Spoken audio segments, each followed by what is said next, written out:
Shalom Bapak Ibu Saudara yang dikasihi Tuhan. Sore hari ini kita bersyukur karena kasih dan kemurahan Tuhan, sehingga kita boleh kembali diberikan kesempatan untuk datang beribadah, memuji dan memuliakan nama Tuhan. Kita boleh kuat, kita sehat, itu semua karena pemeliharaan Tuhan yang sempurna dalam kehidupan kita. Mari sebelum kita memulai, kita akan berdoa bersama-sama. Kami bersyukur Tuhan karena Engkau Tuhan kami yang luar biasa. Engkau sudah menyertai kami sampai saat ini Tuhan. Sehingga kembali kami datang bersekutu memuji dan memuliakan nama-Mu. Kami percaya Engkau hadir di tengah kami dimanapun kami berada Tuhan. Engkau yang akan melawat setiap kami sehingga kami boleh menerima berkat yang luar biasa. Terlebih lagi kami boleh menerima kemenangan yang dari Engkau Tuhan. Sebab kami adalah orang-orang yang Engkau tentukan untuk menjadi pemenang di dalam Engkau. Terpujilah nama-Mu Tuhan. Kami mengucap syukur dan berdoa di dalam nama Tuhan Yesus. Mari kita katakan bersama, amin. Haleluya. Mari kita mau tinggikan Tuhan kita. Lebih dari pemenang. Haleluya.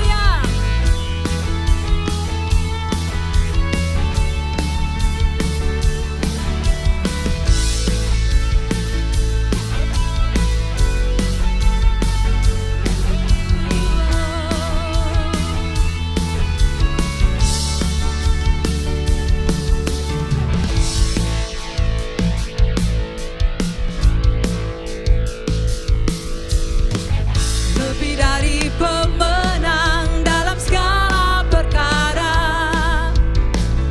iblislah dikalahkan oleh kuasa darahnya. Jika Allah di pihak kita, siapa dapat melawan? Kita lebih dari pemenang, lebih dari pemenang dalam segala perkara. Iblislah dikalahkan oleh kuasa darahnya. Jika Allah di pihak kita, siapa dapat melawan? Kita lebih dari pemenang. Haleluya. Kibarkan pancinya, Yesus Raja segala raja. Haleluya. Bangkitlah gerejanya, kita lebih dari pemenang.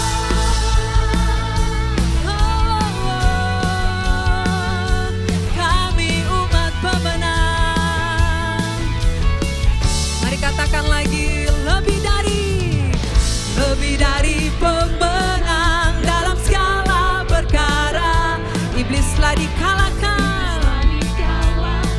oleh kuasa darahnya. Jika Allah di pihak kita, siapa dapat melawan? Kita lebih dari pemenang. Serukan haleluya. Kibarkan pancinya, Yesus Raja segala raja.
katakan bersama bahwa kami lebih dari pemenang.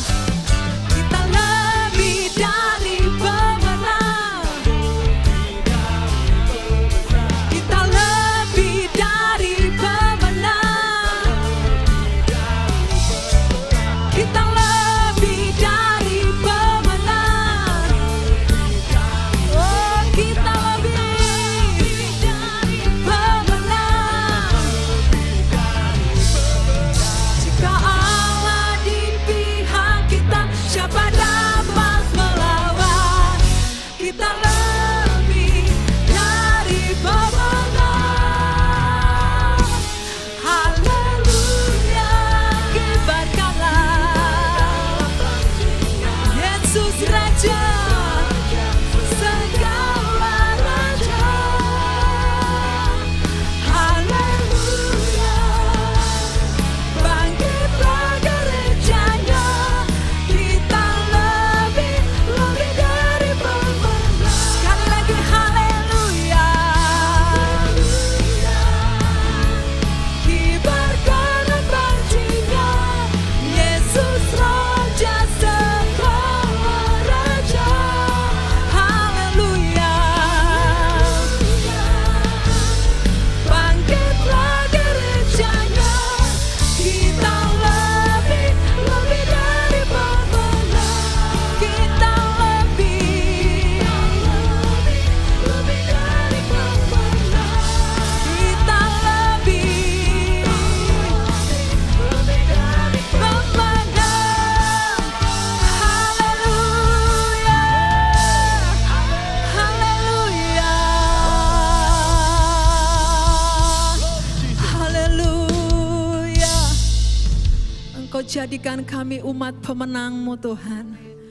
Kami pasti mengalami berkat-berkat yang luar biasa di dalam Engkau. Oleh karena perbuatan-Mu yang luar biasa. Lewat kematian-Mu, Engkau membayar setiap dosa kami. Untuk kami memperoleh kemenangan yang lebih lagi di dalam Engkau Tuhan. Terima kasih Tuhan.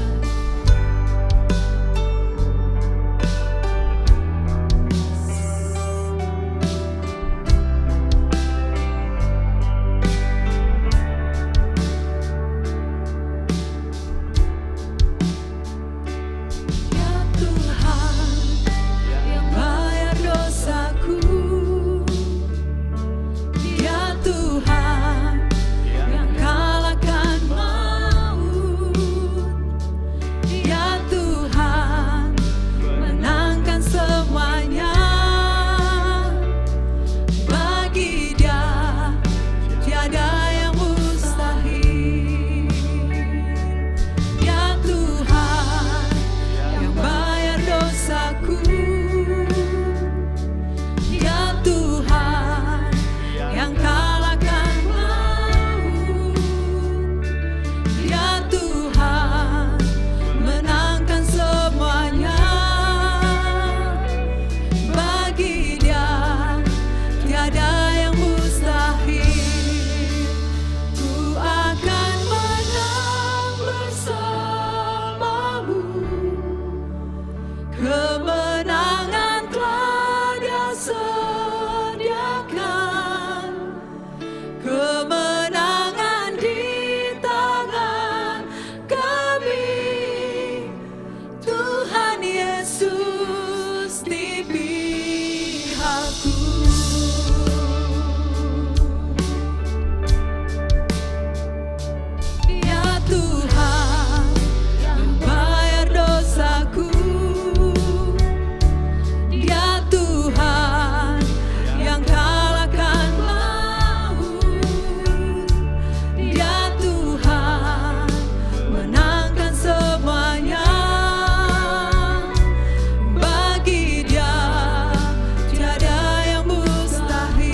sediakan bagi kami. Yes Lord, amin. Tuhan Yesus di pihakmu akan menang bersamamu. Kemenangan sediakan, kemenangan di tangan kami. Tuhan Yesus di pihak, Tuhan Yesus,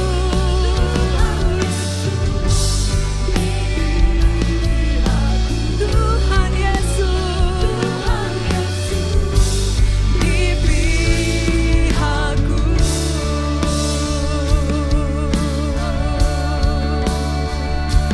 Oh, kami percaya Kau ada bersama kami. Kau ada di pihak kami. Kau memberikan kemenangan setiap waktu, setiap saat.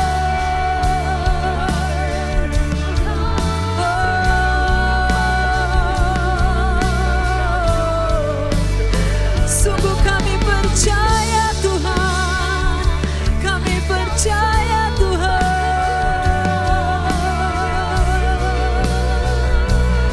Oh, syakaralabalabalabalabalabalaba. Yaralaba, syakaralabalaba.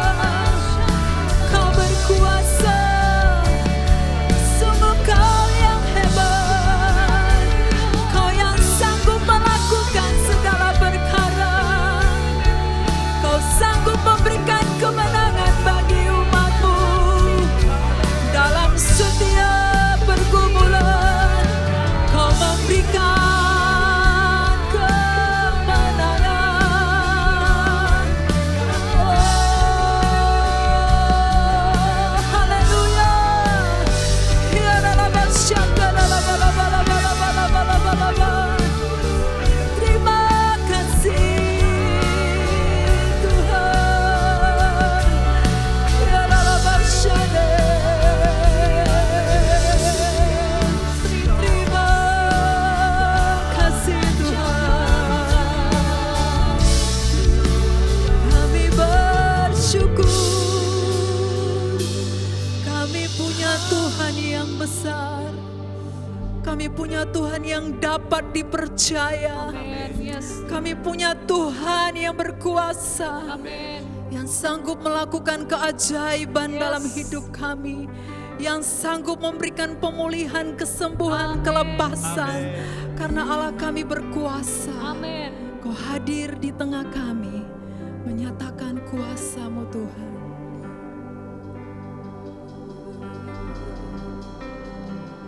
Ku yakin Kau hadir di sini. Ku rasakan kuasa yang tak terbatas. Ku yakin Kau nyata di sini. Kemenangan terjadi di sini. Ku yakin Kau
Kami berterima kasih ya Tuhan untuk sore hari ini kami boleh kembali dalam ibadah PA secara online. Kami mohon ya Roh Kudus, Engkau yang sudah memimpin kami dalam kami memuji dan memuliakan Engkau.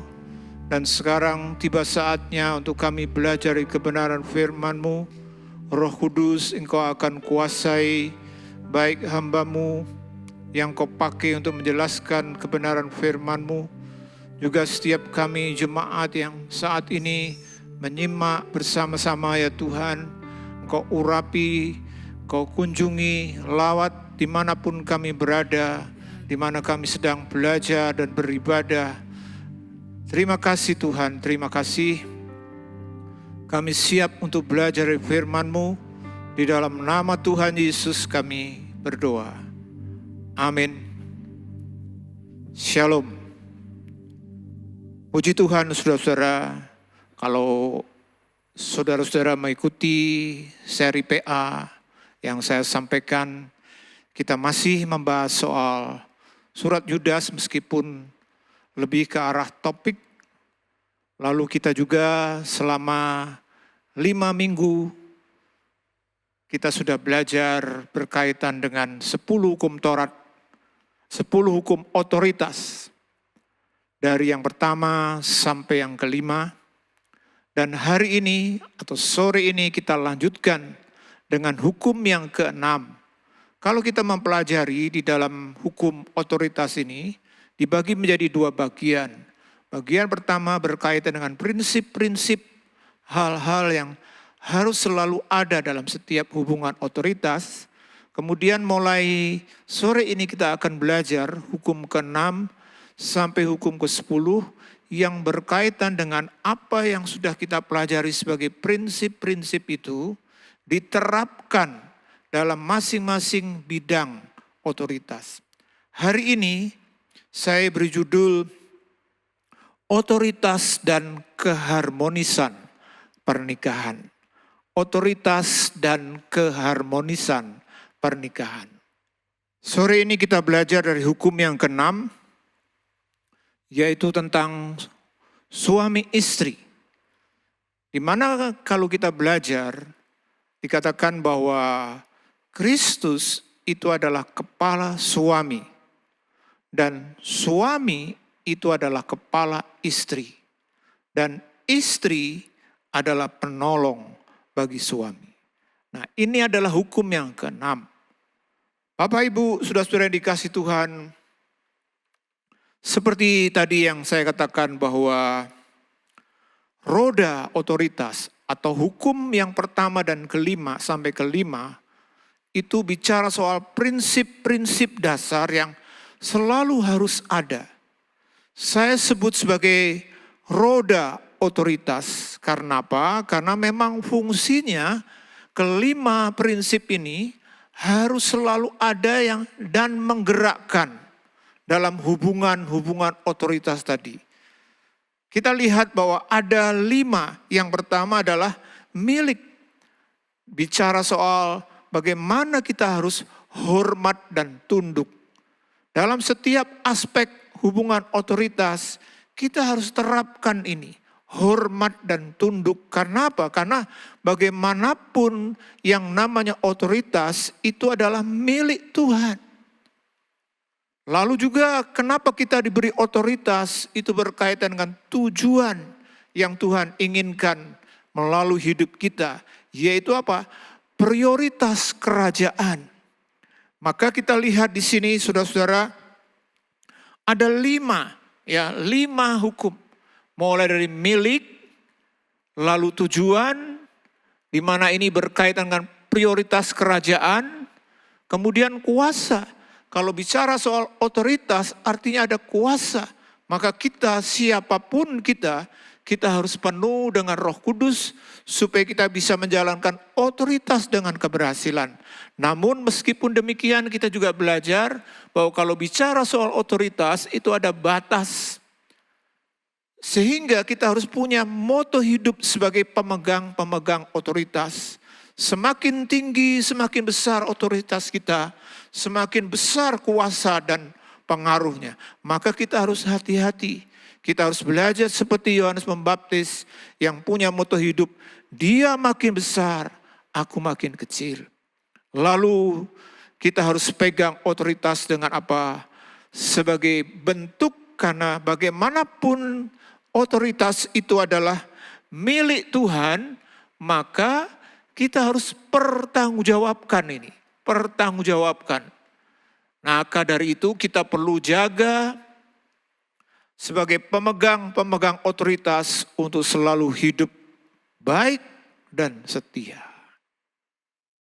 Bapak, Ibu, saudara-saudara yang dikasihi Tuhan, roda otoritas ini harus menjadi penggerak dalam kaitannya dengan hubungan otoritas yang kita akan coba gali mulai sore ini. Ada 5 hubungan otoritas yang Alkitab ajarkan. Yang pertama adalah hubungan yang berkaitan dengan suami dengan istri. Yang sore ini kita gali bersama-sama, kita pelajari bersama-sama. Kemudian yang berikutnya kita akan belajar bagaimana otoritas diterapkan dalam hubungan antara orang tua dengan anak.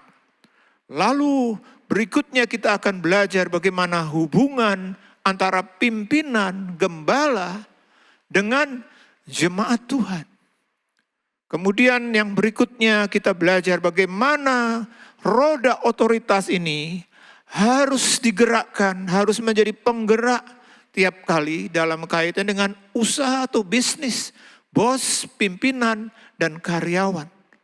Lalu yang kelima, otoritas ini harus dijaga dengan rodanya yang terus bergerak dalam kaitan dengan pemerintah dan rakyat atau warga negara. Maka dari itu Bapak Ibu, kalau kita belajar dan kiranya kita disadarkan sekaligus kita betul-betul mengerti dengan baik, Alkitab mengajarkan begitu lengkap berkaitan dengan apa namanya otoritas. Baik prinsip-prinsipnya maupun juga penerapannya, bagaimana diaplikasikan dalam setiap bidang hidup, mulai dari suami istri, orang tua anak, jemaat pimpinan, kemudian bos dan karyawan, termasuk dalam pemerintahan dan rakyat. Kita akan belajar, saudara-saudara, dalam kaitan dengan otoritas sore ini, yaitu apa? Otoritas dan keharmonisan hubungan pernikahan.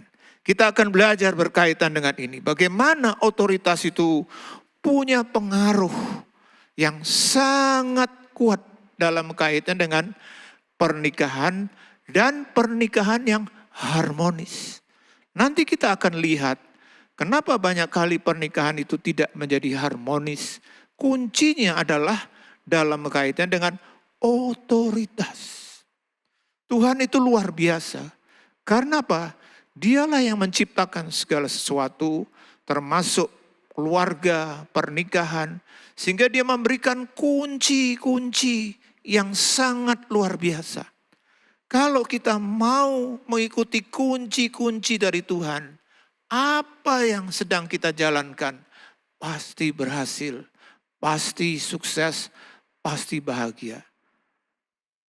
Memang kita harus akui terutama berkaitan dengan pernikahan ini, saudara-saudara. Akhir-akhir ini bahkan di masa pandemi pun tidak jarang kita menemukan konflik dalam pernikahan. Bahkan tidak sedikit yang berujung kepada perceraian. Kenapa? Apakah semua orang menikah memang mengharapkan seperti ini? Tidak. Apalagi kalau kita orang percaya, kita janji komitmen pernikahan itu adalah pernikahan tanpa perceraian. Tapi faktanya, sepertinya keharmonisan itu hanya sekedar sebuah yang sekedar diomongkan, disampaikan, tapi tidak menjadi fakta. Kenapa? Salah satu kuncinya adalah masing-masing pasangan itu tidak memahami hukum otoritas berkaitan dengan suami dan istri.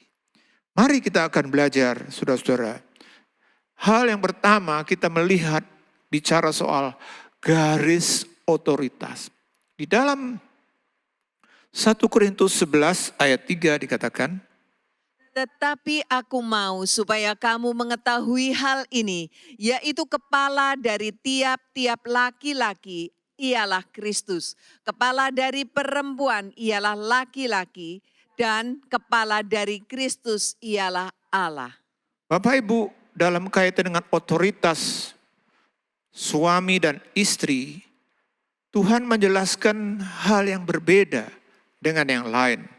Misalnya nanti kita belajar orang tua anak, kemudian pimpinan jemaat. Tapi untuk yang namanya suami istri, Tuhan jelaskan dengan sangat detail dan garisnya itu beda.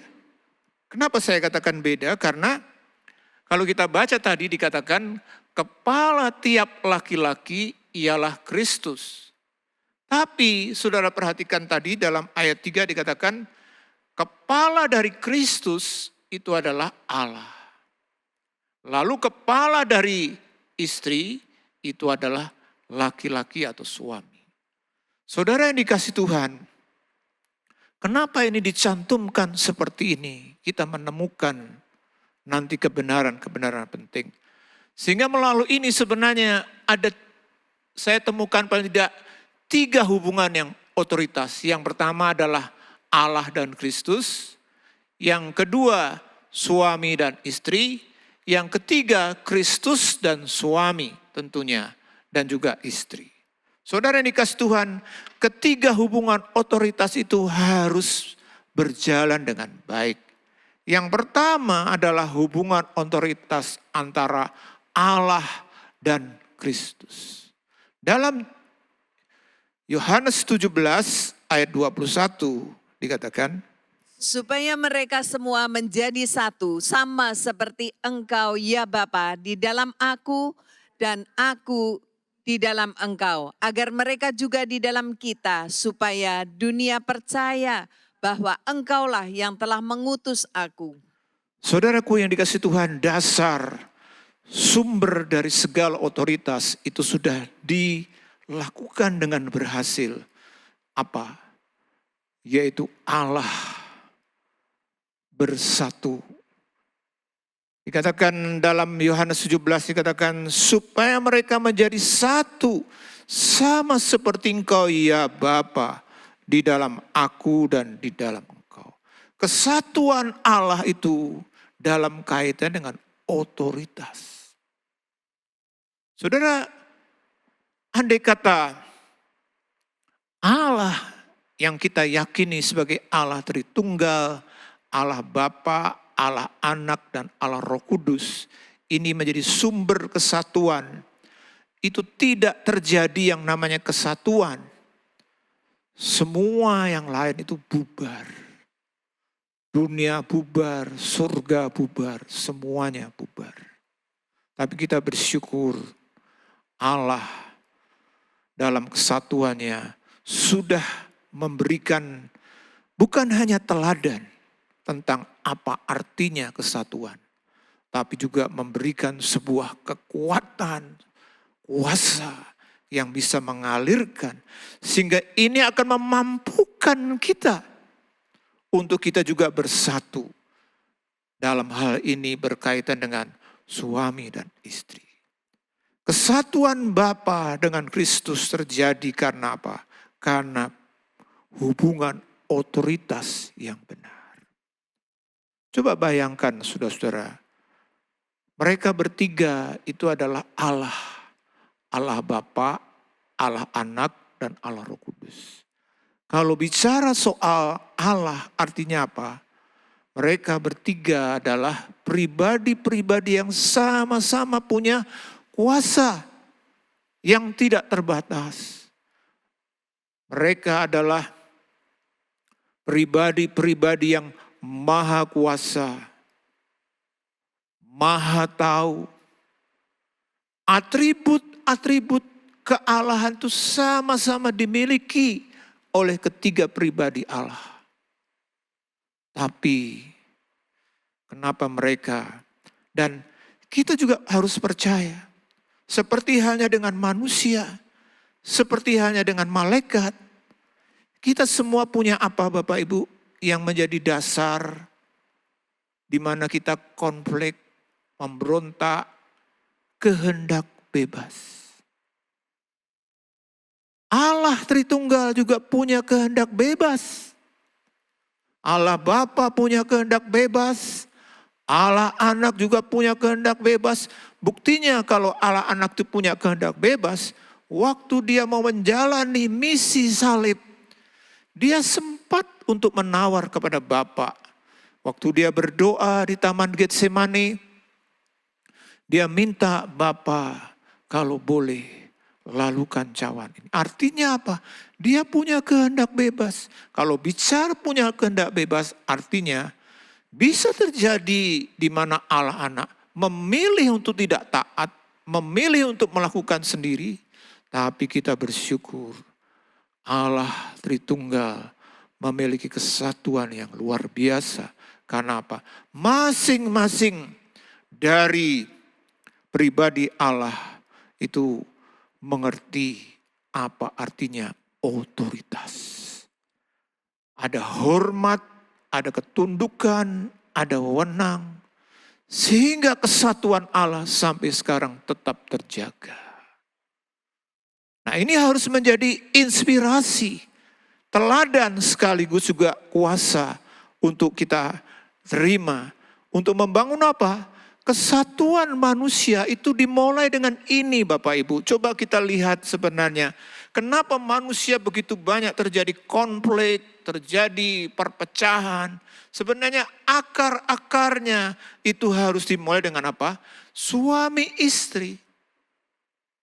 Di dalam Matius 19 ayat 5 dan 6 dikatakan, Dan firman-Nya, sebab itu laki-laki akan meninggalkan ayah dan ibunya dan bersatu dengan istrinya, sehingga keduanya itu menjadi satu daging. Demikianlah mereka bukan lagi dua, melainkan satu. Karena itu apa yang telah dipersatukan Allah tidak boleh diceraikan oleh manusia. ya, dua dijadikan satu. Lalu Tuhan bilang apa? Apa yang dipersatukan Allah tidak boleh diceraikan manusia. Tapi fakta menyatakan tidak seperti itu, bukan Bapak Ibu. Ada begitu banyak konflik dalam keluarga, terutama pernikahan, yang berujung kepada perceraian. Kenapa? Kuncinya tadi, kenapa Allah kita, Allah Bapa, Allah Anak, dan Allah Roh Kudus bisa punya kesatuan yang tidak pernah terpisahkan. Karena masing-masing menjaga, mengerti, dan mempraktekkan yang namanya otoritas. Hubungan otoritas ini juga harus kita jaga. Terutama dalam kaitannya dengan memelihara kesatuan pernikahan sebagai inti dari segala macam kesatuan manusia. Kesatuan suami dan istri terjadi karena adanya hubungan otoritas yang benar. Dan kalau kita baca tadi dalam kaitannya dengan otoritas, yang ketiga adalah di mana Kristus menjadi kepala bagi suami dan juga istri, saudara-saudara. Nah, ini bicara soal apa? Gereja. Gereja.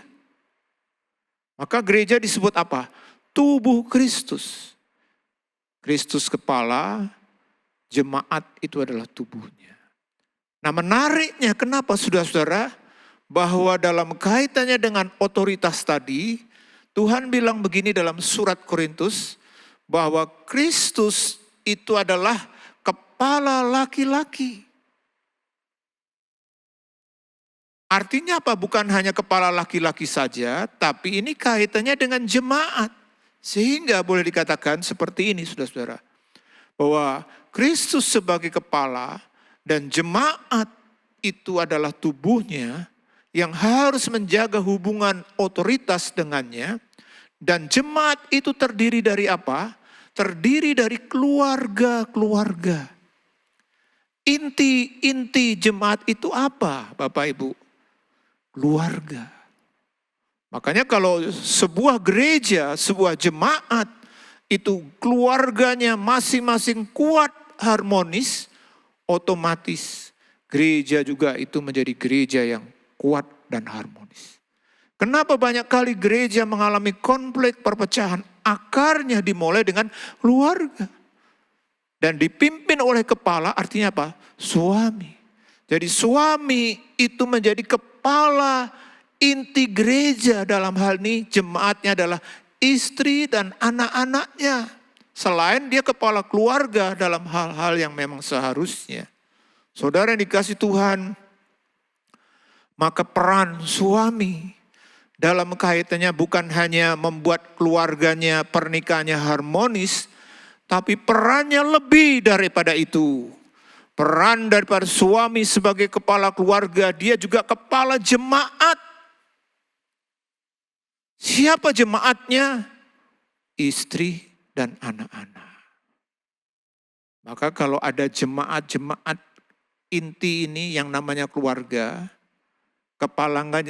kepalanya nggak berfungsi dengan baik dan benar sebagai kepala jemaat inti, timbul masalah. Melalui kebenaran ini saya mau dorong, saya mau tantang terutama kita para pria yang menjadi kepala-kepala keluarga. Mari kita mau tingkatkan level hidup kita. Karena di mata Tuhan setiap kita itu adalah kepala jemaat-jemaat inti. Yaitu apa? Keluarga kita masing-masing. Ini Bapak Ibu hal yang kebenaran. Nah sekarang kita akan masuk lebih lanjut berkaitan dengan apa? Bagaimana hubungan antar otoritas ini dijaga? Tentu tadi kita sudah belajar berkaitan dengan suami istri itu kepalanya adalah Kristus. Jadi bagaimana hubungan otoritas Kristus, suami dan istri itu dijaga dengan baik.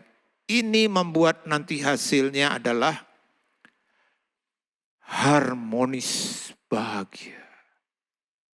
Kita akan belajar, saudara-saudara. Di dalam Efesus 5, ayat 21, 22, dan 25 dikatakan, Dan rendahkanlah dirimu seorang kepada yang lain di dalam takut akan Kristus. Hai istri, tunduklah kepada suamimu seperti kepada Tuhan. Hai suami, kasihilah istrimu sebagaimana Kristus telah mengasihi jemaat dan telah menyerahkan dirinya baginya.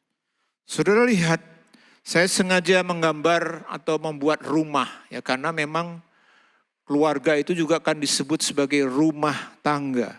Ya, rumah tangga. Tidak secara kebetulan keluarga itu disebut rumah tangga. Ada rumah fisik, tapi ada rumah ya yang namanya keluarga. Mungkin kadang-kadang ada orang punya rumah bagus secara fisik, tapi tidak membuat keluarga itu bahagia dan harmonis. Karena apa? Karena yang tinggal di situ yang namanya keluarga, rumah tangga itu enggak bagus hidupnya. Nah kalau bicara soal rumah artinya apa? Rumah itu salah satu unsur yang penting supaya rumah itu baik, itu apa? Harus ada atap. Atap itu harus baik. Kalau atap misalnya rumahnya bagus, ya kan, perabotnya mewah, luar biasa, tapi atapnya bocor di sana sini, ambruk. Kira-kira apa yang terjadi? Rumah itu tidak akan menjadi rumah yang baik. Atap ini saya menjadikan sebagai ilustrasi. Karena tidak secara kebetulan, Kristus, suami dan istri, itu punya hubungan seperti segitiga, saudara-saudara. Seperti segitiga.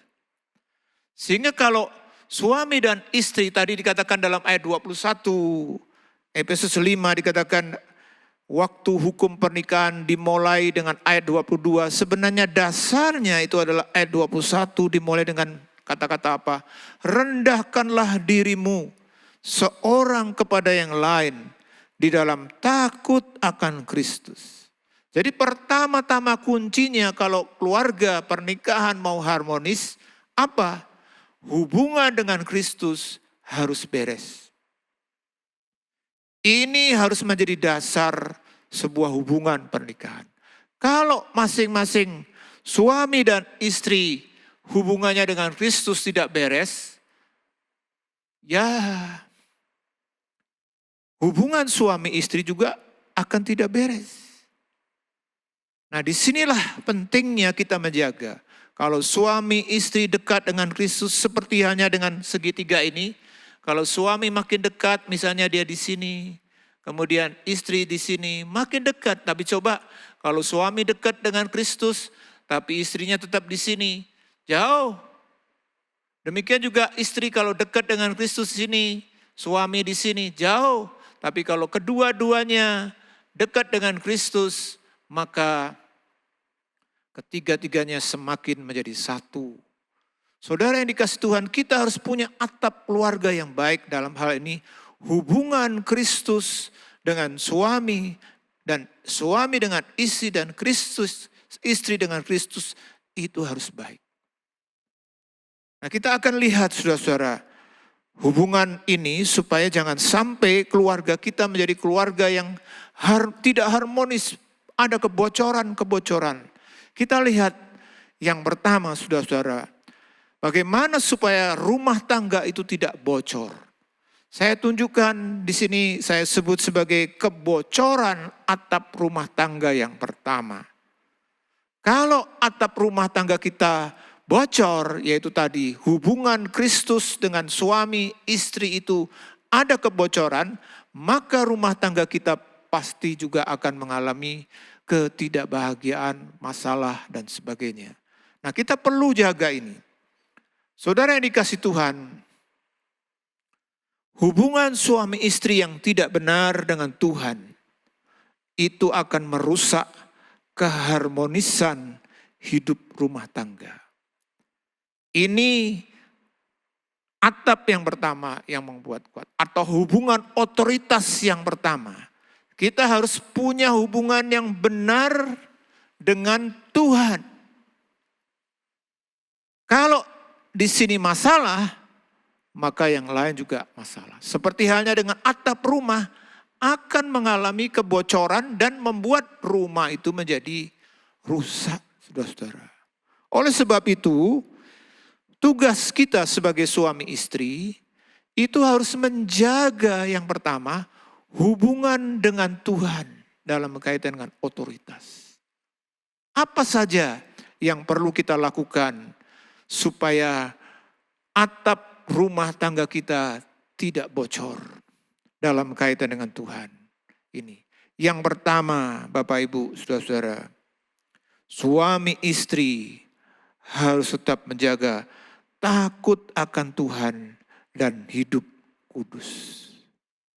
Di dalam Mazmur 128 ayat 4 dikatakan, Sesungguhnya demikianlah akan diberkati orang laki-laki yang takut akan Tuhan. ya, lalu untuk wanita juga khusus dikatakan, coba dalam Amsal 31 ayat 30. Kemolekan adalah bohong dan kecantikan adalah sia-sia, tetapi istri yang takut akan Tuhan dipuji-puji. Nah, jelas sekali Alkitab menjelaskan bahwa hal yang pertama yang harus kita lakukan untuk menjaga hubungan otoritas dengan Tuhan, suami harus takut akan Tuhan. Istri juga harus takut akan Tuhan. Ini menjadi dasar apa? Dasar karena apa? Kalau orang bilang saya kudus, saya benar, dan tentunya ini penting dalam hubungan pernikahan, bukan coba kalau suami hidupnya tidak kudus, rusak pasti hubungan dengan istri. Baliknya juga sama, kalau istri mulai hidupnya tidak kudus dan benar, pasti hubungan dengan suami juga rusak. Misalnya ada ketidakjujuran, kasih uang kepada orang tua, mertua, sembunyi-sembunyi. Ini kan sebenarnya bentuk dari ketidakjujuran, ketidakkudusan yang mungkin kita anggap biasa. Ada orang bilang dompet laki-laki, artinya uang yang tidak perlu diketahui oleh istri. Ini bentuk dari ketidakkudusan. Nah, kenapa kita bisa melakukan seperti ini? Lalu misalnya terjadi yang namanya perselingkuhan. Dan macam-macam problem yang begitu kompleks. Kuncinya apa dasarnya? Dimulai dari masing-masing tidak kudus di hadapan Tuhan. Saudara, kalau orang itu kudus di hadapan Tuhan, artinya apa? Dia akan ditandai dengan takut akan Tuhan. Itu kudus namanya. Kenapa saya katakan kudus itu sama dengan takut akan Tuhan? Karena orang yang takut akan Tuhan itu akan menjaga hidupnya berkenan, menyenangkan, bukan hanya kepada orang, tapi kepada Tuhan. Nah, Tuhan itu kan Tuhan yang maha tahu, maha hadir. Ada pepatah mengatakan, dalamnya laut dapat diduga, dalamnya hati siapa yang tahu. Itu kan hubungan antar manusia. Tapi kalau dengan Tuhan, sampai ke dasar hati yang paling dalam, Tuhan tahu.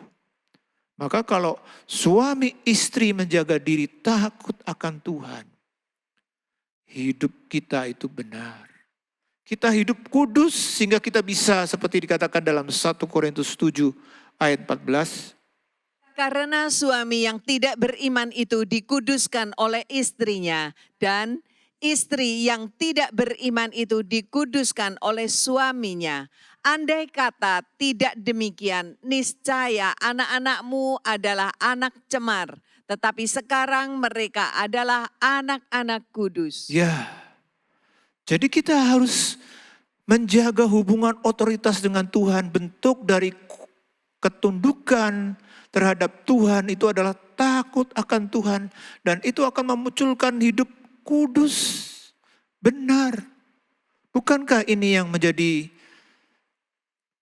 kekuatan dalam kesatuan pernikahan kita, bukan saudara-saudara yang sudah menikah? Kenapa terjadi konflik sampai kepada perceraian, ribut besar? Yaitu tadi, dimulai dari karena tidak ada takut akan Tuhan. Nah, ini hal yang pertama yang perlu kita jaga supaya atap rumah tangga kita tidak bocor dalam kaitannya dengan Tuhan. Yang kedua, saudara-saudara, ini terutama untuk suami. Kita harus menjadi pembelajar Alkitab, saya sebut. Dalam 1 Korintus 14 ayat 35 dikatakan, jika mereka ingin mengetahui sesuatu, baiklah mereka menanyakannya kepada suaminya di rumah. Sebab tidak sopan bagi perempuan untuk berbicara dalam pertemuan jemaat. Ya, pada zaman itu saudara-saudara, tidak boleh wanita karena pria memang punya otoritas. Ya, walaupun sekarang budayanya sedikit sudah beda. Zaman itu, sehingga artinya apa saudara-saudara? Misalnya ada wanita waktu pas ibadah dia bingung. Dia tidak boleh tanya. Nanti tanya kepada suami. Nah, kalau suaminya juga enggak tahu gimana. Artinya apa? Zaman itu saudara-saudara. Dan tentunya ini sebuah prinsip yang harus kita pegang. Apa? Bahwa pria, suami, kepala keluarga, karena dia juga kepala jemaat bagi keluarganya, dia harus menjadi pembelajar Alkitab. Sehingga waktu suaminya, istrinya nggak tahu, tanya, gimana Pak? Atau ayah, ini artinya apa? Waduh, ayahnya bilang, nggak tahu saya. Itu nggak bisa. Seorang suami harus menjadi guru bagi istri dan keluarga dalam kaitannya dengan firman Tuhan. Ini yang Tuhan inginkan kalau kita bicara, saya ini adalah tunduk di bawah otoritas Tuhan. Maka bagi para suami yang masih belum atau levelnya di bawah istri, ayo kita ambil ya istilahnya kerja paket dalam hal firman Tuhan. Supaya kita bisa menjadi guru, menjadi wakil Tuhan bagi keluarga kita, juga berkaitan dengan firman Tuhan. Saudara yang dikasih Tuhan, ini yang kedua. Kemudian yang ketiga berkaitan dengan istri dalam hubungan dengan Tuhan. Apa yang perlu dilakukan? Di mana istri harus mengembangkan manusia rohaninya. Dalam 1 Petrus 3 ayat 3 dan 4 dikatakan, Perhiasanmu janganlah secara lahiriah, yaitu dengan mengepang-ngepang rambut, memakai perhiasan emas atau dengan mengenakan pakaian yang indah-indah. Tetapi perhiasanmu ialah manusia batinia yang tersembunyi dengan perhiasan yang tidak binasa, yang berasal dari roh yang lemah lembut dan tentram, yang sangat berharga di mata Allah. saudara, di mata Tuhan, setiap wanita itu cantik. Kalau bicara soal cantik, di mata Tuhan itu bukan hanya yang bersifat fisik. Tuhan justru lebih ingin dan dia lebih senang kalau para wanita punya kecantikan yang bersifat batiniah. Kadang-kadang orang menjadi salah. Dan memang harus diakui kalau bicara soal wanita, itu seringkali orientasinya apa? Kecantikan jasmania. Makanya semua yang berkaitan kecantikan coba. Usaha, bisnis selalu berkembang. Mulai dari pakaian, ya kemudian salon kecantikan, dokter kurus, dokter sehat, macam-macam begitu banyak. Ya, obat-obat yang namanya kecantikan itu, waduh, luar biasa banyaknya dan semua laku. Kenapa? Karena memang itu kodrat dari wanita ingin cantik. Tapi kita harus tahu, kalau kita berkata saya adalah di bawahnya Tuhan, saya mau tunduk kepada Tuhan dalam otoritas. Para wanita kita perlu mengembangkan yang namanya kecantikan batiniah. Apa itu kecantikan batiniah dikatakan tadi? Yaitu ditandai dengan punya roh yang lemah, lembut, dan tentram. Sangat berharga di mata Allah. Katakan. Ini perhiasan yang membuat kita cantik di mata Tuhan. Makanya tadi dalam Amsal 31 dikatakan, kecantikan dan kemolekan itu adalah kosong atau sia-sia. Tapi orang atau wanita yang takut akan Tuhan itu diperkenan. Nah, kita perlu kembangkan ini. Oke lah kalau kita tidak bilang yang satu apakah diabaikan. Bukan. Ada keseimbangan. Cantik fisik, jasmaniah, tapi juga cantik batinnya. Saudara-saudara, kalau suami istri membangun hubungan otoritas dengan Tuhan secara benar, berkaitan tadi, takut akan Tuhan, hidup kudus, suami terus meningkatkan level menjadi pembelajar Alkitab yang baik, istri punya kehidupan rohani, karakter yang saleh dan benar, maka atap rumah tangga kita khususnya hubungan dengan Tuhan itu baik. Sehingga tidak terjadi kebocoran. Nah sekarang kita masuk bagian yang kedua. Penyebab dari kebocoran yang kedua. Yang saya sebut kebocoran atap rumah tangga yang kedua. Ini apa saudara-saudara? Ini hubungannya antara suami dan istri. Hubungan antara suami dan istri yang tidak benar akan merusak keharmonisan hidup rumah tangga. Khususnya dalam kaitannya dengan otoritas tadi itu. Maka bagaimana caranya supaya atap rumah tangga kita tidak bocor dalam kaitannya dengan hubungan suami istri? Kita perlu jaga. Masing-masing mengerti menempatkan posisi dengan benar sesuai dengan otoritas yang Tuhan berikan. Baik suami maupun istri. Nah kalau kedua-duanya menjalankan dengan baik, maka sekali lagi karena kita belajar Alkitab, firman Tuhan yang merupakan kunci-kunci untuk hidup berkeluarga, pernikahan yang bahagia. Pasti saya jamin hidup pernikahan kita sampai kapanpun akan menjadi pernikahan yang harmonis dan bahagia. Apa saja yang perlu kita jaga dalam hubungan suami istri? Yang pertama saudara-saudara, Suami harus mengembangkan otoritas kasih.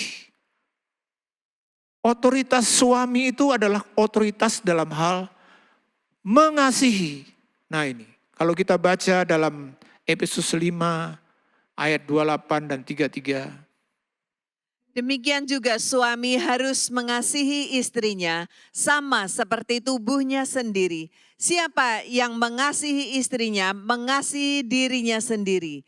Bagaimanapun juga bagi kamu masing-masing berlaku, kasihilah istrimu seperti dirimu sendiri, dan istri hendaklah menghormati suaminya. Lalu dalam Kolose 3 ayat 19 dikatakan, Hai suami-suami, kasihilah istrimu dan janganlah berlaku kasar terhadap dia. ya, bapak-bapak, kita harus memahami dengan benar bahwa yang namanya otoritas sebagai kepala istri itu adalah otoritas dalam hal mengasihi. Kuasanya itu kuasa mengasihi. Bukan yang lain. Makanya dalam Efesus 5 juga dituliskan, hai suami, kasihilah istrimu. Jadi otoritas kita sebagai kepala keluarga itu adalah mengasihi. Nah, kenapa mengasihi? Karena memang Tuhan itu menciptakan manusia dengan kebutuhan-kebutuhan yang khusus. Wanita itu kebutuhan dasarnya apa Bapak Ibu? Sampai kapanpun itu tetap sama. Dikasihi, diperhatikan.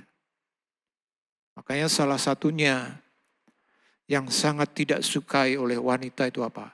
Berlaku kasar.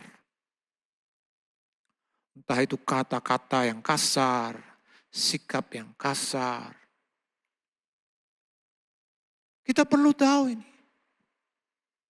Makanya ibu-ibu, kadang-kadang orang berpikir begini kan, kalau pacaran, wanita diperhatikan, sedikit-sedikit dikasih bunga, padahal bunganya bunga murah, tetap begitu senang bukan? Lalu dikasih surprise ini, surprise itu. Waduh, sudah penuh dengan perhatian. Tapi setelah menikah, sudah. Saya pernah Bapak Ibu satu kali pulang dari persekutuan, istri saya cerita di mobil, dia bilang, tadi itu di persekutuan, kebetulan dalam persekutuan itu dibagi kelompok, yang pria sendiri, yang wanita sendiri. Kemudian istri saya bilang, tadi itu ada seorang ibu yang sharing bahwa dia sudah mendoakan untuk suaminya 15 tahun. Belum dijawab Tuhan. Saudara kalau mendengar kata-kata itu artinya apa? Ini kan sebuah problem yang sangat serius bukan? Sampai didoakan 15 tahun. Saya pun juga penasaran waktu istri saya cerita. Iya loh. Saya langsung spontan bilang, persoalannya apa? Apakah sangat berat? Istri saya lalu tertawa. Dia bilang, enggak berat sebenarnya. Apa kok sampai 15 tahun enggak dijawab? Istrinya berdoa kepada Tuhan supaya bisa digandeng sama suaminya. Saya tanya lagi, apa? Supaya digandeng sama suaminya. Saudara coba, bapak-bapak yang dengar ini. Digandeng aja sampai didoakan 15 tahun. Ya puji Tuhan akhirnya didengar. Suaminya mau menggandeng, saya tidak tahu apakah sering atau tidak. Artinya apa? Bagi wanita kebutuhan untuk diperhatikan, dikasihi. Itu tetap harus menjadi komitmen. Itu tugas suami yang utama berkaitan dengan istri. Dan ini juga ditunjukkan dengan apa? Kalau bicara soal kasih bukan hanya sekedar perhatian kecil, tidak berlaku kasar.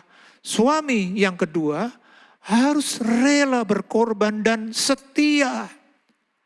Dalam Efesus 5 ayat 25 dikatakan, Hai suami, kasihilah istrimu sebagaimana Kristus telah mengasihi jemaat dan telah menyerahkan dirinya baginya. Ya, korban. Kemudian juga dalam Amsal 20 ayat 6. Banyak orang menyebut diri baik hati, tetapi orang yang setia, siapakah menemukannya? Ya, siapa yang menemukannya? Kemudian Maleakhi 2 ayat 15. Bukankah Allah yang esa menjadikan mereka daging dan roh? Dan apakah yang dikehendaki kesatuan itu? Keturunan ilahi. Jadi jagalah dirimu dan janganlah orang tidak setia terhadap istri dari masa mudanya. Saudara yang dikasih Tuhan, pernikahan itu bukan hanya sekedar kasih dalam pengertian. Karena kalau bicara soal cinta, seperti cinta birahi, ya romantisme dan semacamnya yang itu jadi tekanan, tentu kita tidak bisa terus-menerus seperti itu, bukan. Bahkan saya pernah mendengar dalam sebuah seminar, pembicara berkata, yang namanya hormon cinta yang membuat orang bisa romantis, itu ada masanya, saudara-saudara. Ada masanya kadaluarsa, kurang lebih sekitar 5 tahun katanya, saya tidak tahu. Mungkin bisa saja, karena buktinya orang sehingga ada istilah honeymoon, ya kan. Bukan tahun moon tapi honeymoon. Bukan honey tahun, ya, honey year tapi honeymoon. Artinya apa? Pendek, masa senang. Tapi bicara soal pernikahan itu adalah bicara soal komitmen. Kenapa orang kadang-kadang karena bicara soal menikah itu selalu pasti ada yang namanya konflik, ketidakcocokan, adalah. Kalau Bapak Ibu tanya saya pun, kami sebagai hamba Tuhan, tetap kami juga manusia biasa yang kadang-kadang bisa terjadi yang namanya beda pendapat. Tapi kenapa tetap bisa bersatu? Karena komitmen. Kesetiaan ini harus ada. Makanya sekarang ini saudara-saudara, era secara umum yang namanya setia, itu sulit. Nah rupanya menular seperti halnya dengan virus COVID, saudara-saudara. Kesetiaan secara umum ini menular dalam hubungan juga dengan suami istri. Sedikit-sedikit gampang cerailah, inilah, aduh. Saudara, kita tidak boleh. Kita harus tetap jaga, ini tugas sebagai pemegang otoritas, terutama suami. Kita harus jaga kesetiaan dengan rela apa? Korban. Bicara soal kasih, itu bicara soal korban. Kemudian yang ketiga, saudara-saudara, suami yang berotoritas harus menghormati dan hidup bijaksana terhadap istri. 1 Petrus 3 ayat 7. Demikian juga kamu, hai suami-suami, hiduplah bijaksana dengan istrimu sebagai kaum yang lebih lemah. Hormatilah mereka sebagai teman pewaris dari kasih karunia, yaitu kehidupan, supaya doamu jangan terhalang. Ya, meskipun istri itu bawahan dalam tanda kutip, dalam kaitan dengan struktur pernikahan, tapi Tuhan bilang, bagaimanapun tetap kamu harus hormati. Kenapa? Karena istri itu juga adalah jemaat Tuhan, pemilik pewaris kerajaan.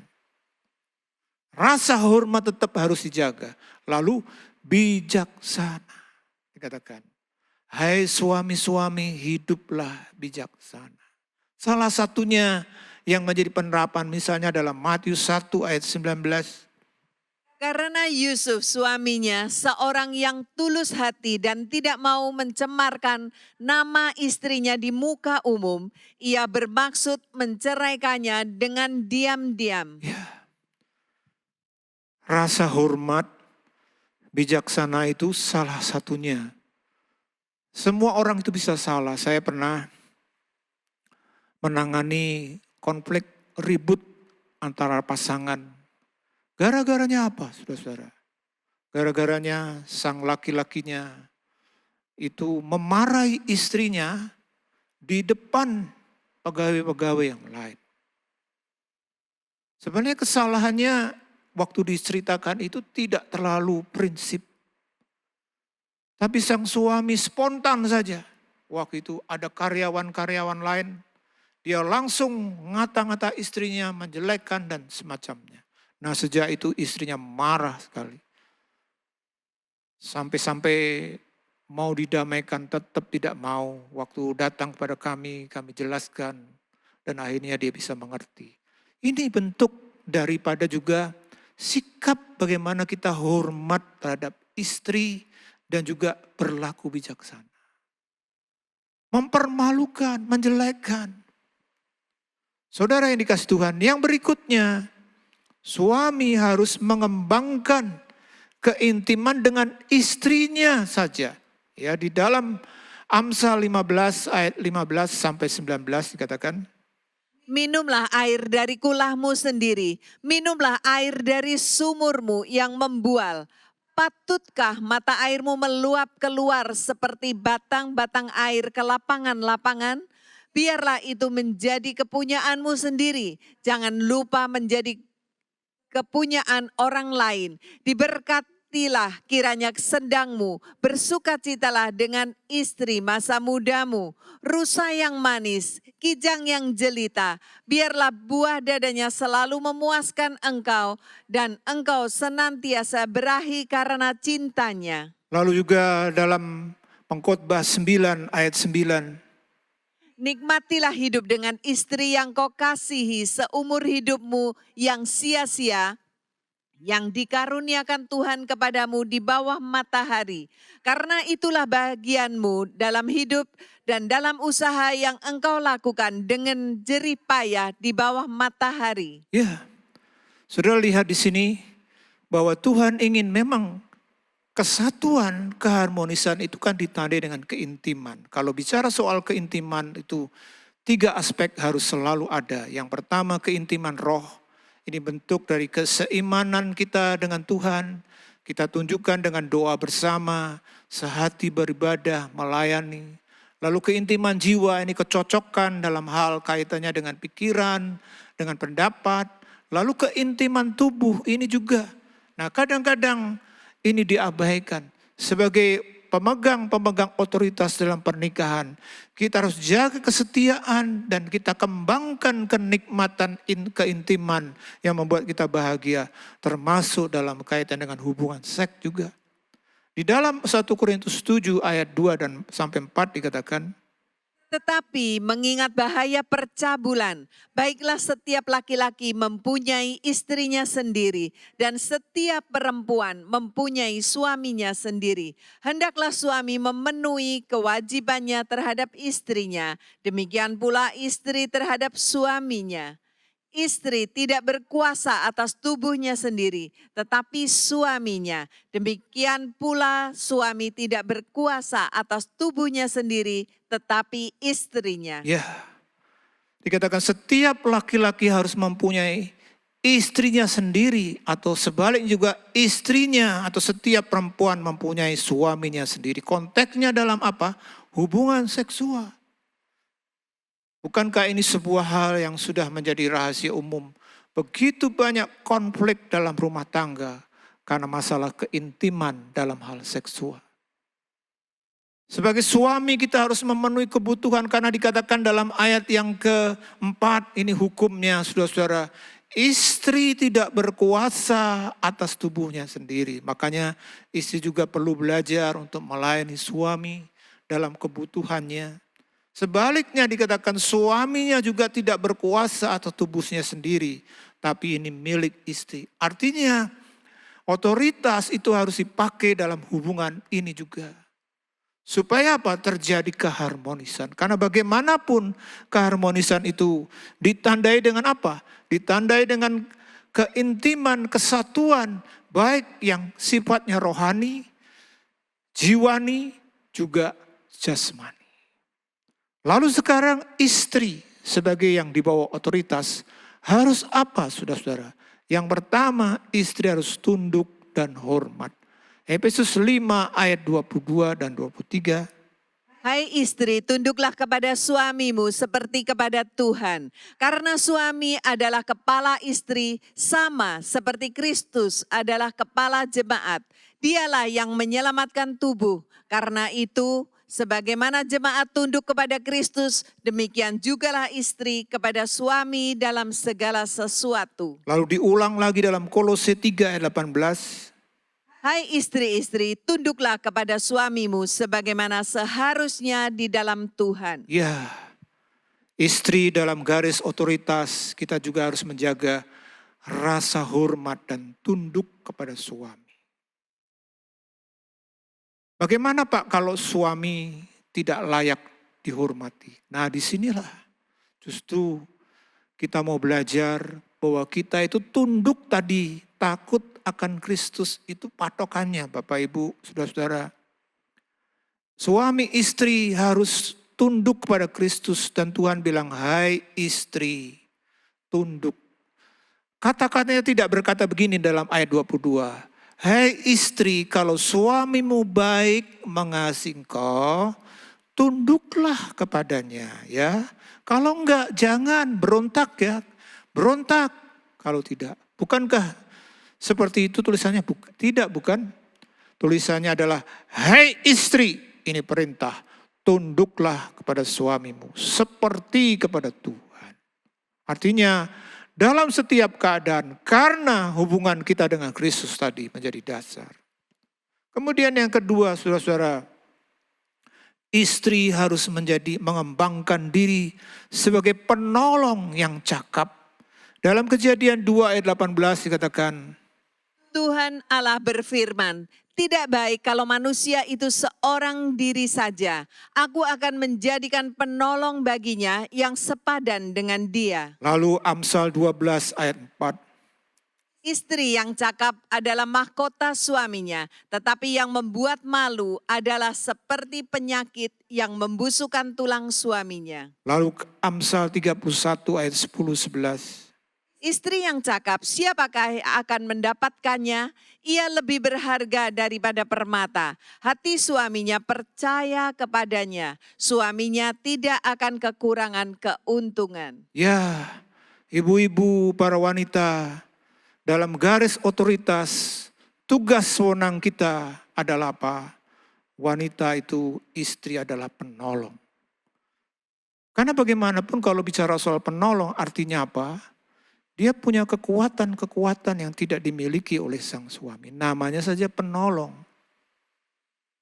Sehingga istri juga perlu mengembangkan sebagai wanita yang cakap. Istri yang cakap. Yang terus meningkatkan diri. Sehingga ini bisa membuat yang namanya pernikahan menjadi semakin harmonis dan maksimal. Saudara-saudara yang dikasih Tuhan, saya daftarkan, ini adalah hasil dari penemuan tentang bagaimana ya, ini sebagai pelengkap saja supaya kita mengerti bahwa kalau suami itu melukai istri dalam pengertian tidak menjalankan otoritas dengan baik, atau sebaliknya istri itu tidak tunduk kepada suami, apa yang terjadi saudara-saudara? Yang pertama, untuk istri itu akan mengalami, penyebabnya adalah karena gagal menjadikan istri nomor satu. Bukankah ini bentuk dari kasih? Yang kedua, gagal menjadi pemimpin rohani. Tadi tidak mau jadi pembelajar Alkitab. Yang ketiga, mengadakan perubahan mendadak tanpa persetujuan istri. Istrinya tidak dihormati, tidak dihargai. Yang keempat, menurut para pakar, yang menyebabkan istri terlukai apa? Karena istri dibanding-bandingkan dengan orang lain. Atau tadi mempermalukan di muka umum. Lalu yang kelima, kalau suami itu kasar terhadap istri. Sebaliknya, istri bisa melukai suami karena tidak tunduk. Itu ditunjukkan dengan apa? Yang pertama, tidak menghargai suami. Kemudian yang kedua apa? Tidak menerima suami sebagai pemimpin rohani. Lalu gagal mengoreksi suami dengan cinta. Yang keempat, gagal mengembangkan kecantikan batiniah tadi yang namanya roh lemah lembut. dan tentram, lalu gagal menunjukkan rasa syukur kepada suami. Ini bentuk tidak hormat juga. Kemudian juga, bahkan kalau suami itu tidak menjalankan otoritas dengan benar, sampai 10 saudara-saudara. Yang keenam, kalau suami melukai istri pada saat kapan, tidak memperhatikan hal-hal kecil. Tadi gandeng tangan, itu kan kecil. Pujian, berkata sayang, kamu cantik, itu dibutuhkan. Kemudian yang ketujuh, mengoreksi istri di depan umum tadi. Yang kedelapan, istri akan terlukai kalau meremehkannya. Termasuk enggak mau dengar pendapat-pendapatnya. Lalu yang kesembilan, tidak mendukung istri dalam mendidik anak. Yang ke-10, mempertahankan gengsi karena merasa saya punya otoritas kepala. Salah satunya kalau salah, ya minta maaf. Sebaliknya istri juga akan melukai suami kalau apa? Menolak hubungan perlindungan suami, berontak. Kemudian apalagi tidak tanggap dalam meresponi kebutuhan suami. Saudara-saudara, ini penemuan-penemuan yang terjadi dalam masyarakat yang nyata. Hal seperti ini bisa membuat terjadinya konflik dan ketidakharmonisan. Ujung-ujungnya apa Bapak Ibu? Sebenarnya ujung-ujungnya adalah otoritas tidak dijalankan dengan benar. Terutama otoritas kasih. Maka mari kita kembangkan hidup kita supaya kita terus hidup di dalam otoritas kasih. Baik suami juga istri. Antar keduanya dan juga dengan Tuhan sebagai kepala. Puji Tuhan, mari kita datang pada Tuhan. Kita mau berdiri bersama-sama. Saya ajak yang di rumah juga, yang sedang bersama-sama beribadah, kita datang kepada Tuhan. Kita nyanyikan nyanyian, ku kasihi kau dengan kasih Tuhan.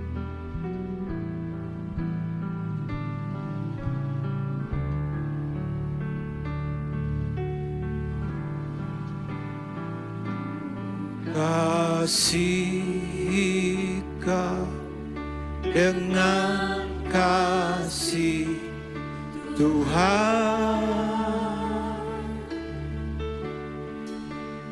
ku kasihi kau dengan kasih Tuhan. Kulihat di wajahmu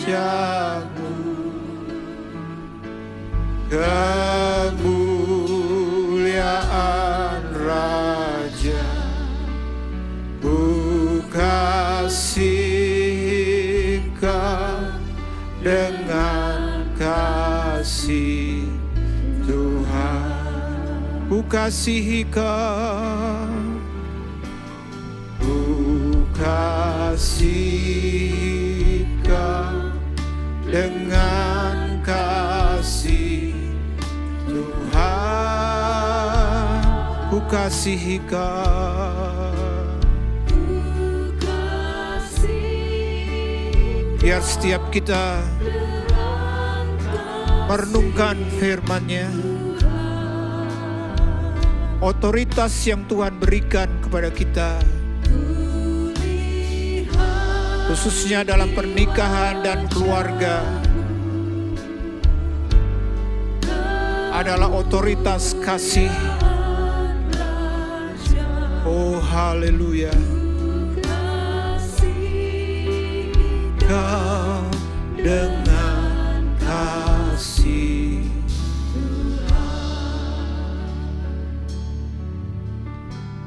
Bapak Ibu, saudara-saudara yang dikasih Tuhan, saya yakin setiap kita merindukan punya keluarga yang bahagia.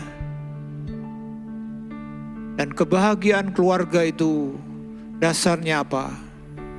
Keharmonisan suami dan istri. Maka mari dalam kesempatan ini kita coba evaluasi, cek berkaitan dengan hidup nikah kita, berkaitan dengan keharmonisan dan kebahagiaan keluarga kita. Kenapa keluarga kita tidak bahagia? Kenapa tidak harmonis? Kenapa tidak tetap utuh dan jadi satu? Sebenarnya kuncinya adalah otoritas dijalankan dengan benar atau tidak. Saya berdoa waktu mempersiapkan firman Tuhan ini, kiranya Tuhan mengajar setiap kita keluarga-keluarga supaya kita tetap menjaga hal yang utama dalam otoritas keluarga, otoritas pernikahan, yaitu kasih. Kasihlah yang membuat keluarga kita bahagia, pernikahan kita harmonis. Kalau mungkin saat ini ada pasangan-pasangan yang bersama-sama beribadah secara online di rumah atau dimanapun, Bapak, Ibu, saudara-saudara bisa berhadapan satu sama lain dan katakan sama-sama nyanyian ini sambil menunjuk, ku kasih kau. Tunjukkan, tunjuk suamimu, tunjuk istrimu, aku mengasihi engkau dengan kasih Tuhan. Kasih kau dengan kasih. Tatap wajah pasangan Anda, lihat di wajah kemuliaan Raja. Katakan pada pasanganmu, aku mengasihi engkau.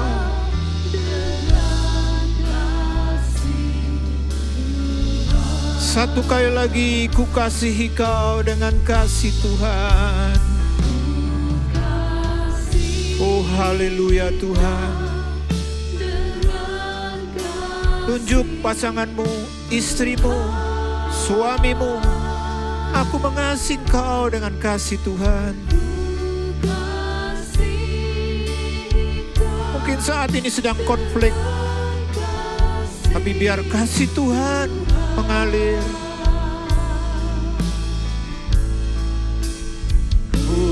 Lihat wajahnya, lihat wajahnya.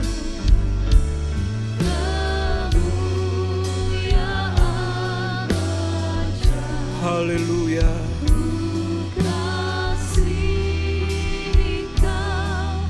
Dengan kasih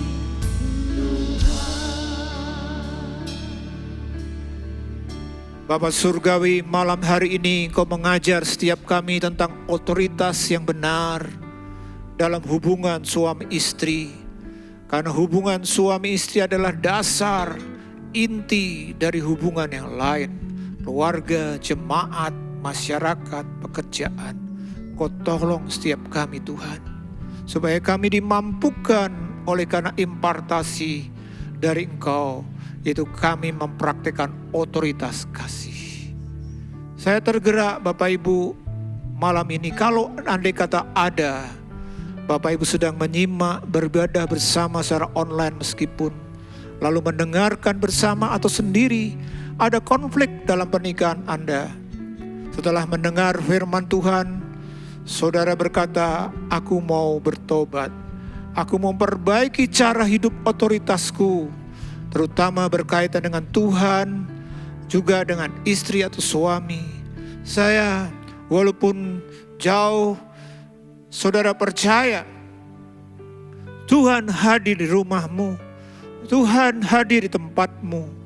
Engkau angkat tangan kepada Tuhan, kepada Roh Kudus yang ada, minta, Bapa kami yang di surga, Engkau melihat tangan-tangan yang terangkat ke atas Tuhan. Kami sadar kami punya masalah berkaitan dengan hubungan suami istri, berkaitan otoritas. Tapi malam ini kami mau bertobat. Kami mau kembali kepada hal yang benar. Tuhan tolong kami. Limpahkan lagi, alirkan lagi kuasa kasih-Mu Tuhan. Kuasa pengampunan, kuasa kasih-Mu Tuhan. Supaya pernikahan kami dipulihkan dan kembali menjadi harmonis. Engkau berkati kami semua yang sudah mendengar firman-Mu Tuhan. Dan sekarang kita angkat tangan kita untuk menerima berkat-Nya. Saudara-saudaraku yang dikasihi oleh Tuhan, terimalah berkat di dalam kasih karunia Tuhan Yesus Kristus, kasih Allah Bapa, dan dengan persekutuan Roh Kudus, biarlah menyertai saudara semua mulai malam hari ini, bahkan sampai Maranatha, Tuhan Yesus datang kembali menjemput kita semua. Haleluya. Amin.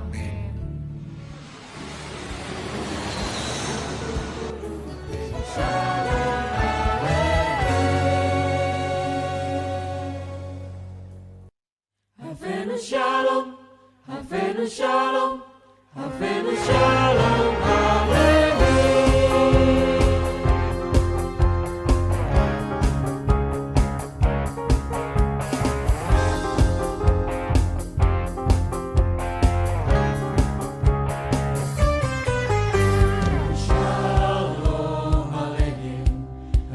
Shalom Aleichem, Havenu Shalom Aleichem, Havenu Shalom Aleichem, Havenu Shalom, Shalom, Shalom Aleichem, Havenu Shalom Aleichem, Havenu Shalom Aleichem, Havenu Shalom Aleichem, Havenu Shalom, Shalom.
Donor darah massal diadakan pada hari Sabtu 18 Juni jam 9 sampai 12 di Ruang Sion GBT Kristus Alpha Omega Gajah Mada.